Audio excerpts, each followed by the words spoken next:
Hello everyone, welcome to hair care series part 3. నేను వచ్చేసానంటే మీకోసం ఏదో టిప్ తెస్తా కదా. ఈరోజు డాండ్రఫ్ పోవడానికి మంచి హెయిర్ టిప్ ఒకటి తెచ్చేసానండి. హెయిర్ ప్యాక్ తెచ్చేసాను. ఫ్రెష్ కల్బంద ఒకటి తీసుకోగానే ఆరెంజ్ కలర్ జిగురు వస్తుంది. దాన్ని యూస్ చేయకూడదు అనమాట. సో అది పోయే వరకు ఉంచి కట్ చేసేసి మిగతా కల్బందానంతా తీసేసుకొని కలబందని కోమ్తో అలా గిన్నెలోకి లాగేసేసుకోవాలి. గిన్నెలోకి లాగేసేసుకున్న తర్వాత నేనైతే ఒక పెద్ద సైజు నిమ్మకాయ తీసుకున్నా, కలబంద ఎక్కువ తీసుకున్నా కాబట్టి. తర్వాత ఆ నిమ్మకాయని కూడా ఆ కలబంద గుంజులో పిండేసుకోవాలి. పిండేసుకున్న తర్వాత మన హెయిర్ ఆయిల్ ఉందిగా, కోకోనట్ ఆయిల్ అయినా యూస్ చేయొచ్చు.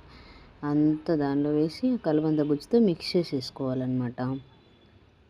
కలబంద ఏంటంటే డెడ్ స్కిన్ తొలగిస్తుంది, డాండ్రఫ్ మెయిన్ పోతుందన్నమాట. నిమ్మకాయ కూడా అంతే, డాండ్రఫ్ పోతుంది. నిమ్మకాయలో విటమిన్ సి ఉండడం వల్ల హెయిర్ అనేది స్మూత్గా షైన్గా అవుతుందన్నమాట. మొత్తం బాగా చేతితో మిక్స్ చేసుకున్న తర్వాత అలా హెయిర్కి మంచిగా అప్లై చేసేసుకొని ఒక అరగంట ముందు అప్లై చేసేసుకొని తర్వాత హెడ్ బాత్ చేసేస్తే డాండ్రఫ్ పోతుంది. ఆ టిప్ నచ్చితే లైక్ చేసుకొని సబ్స్క్రైబ్ చేసుకోండి.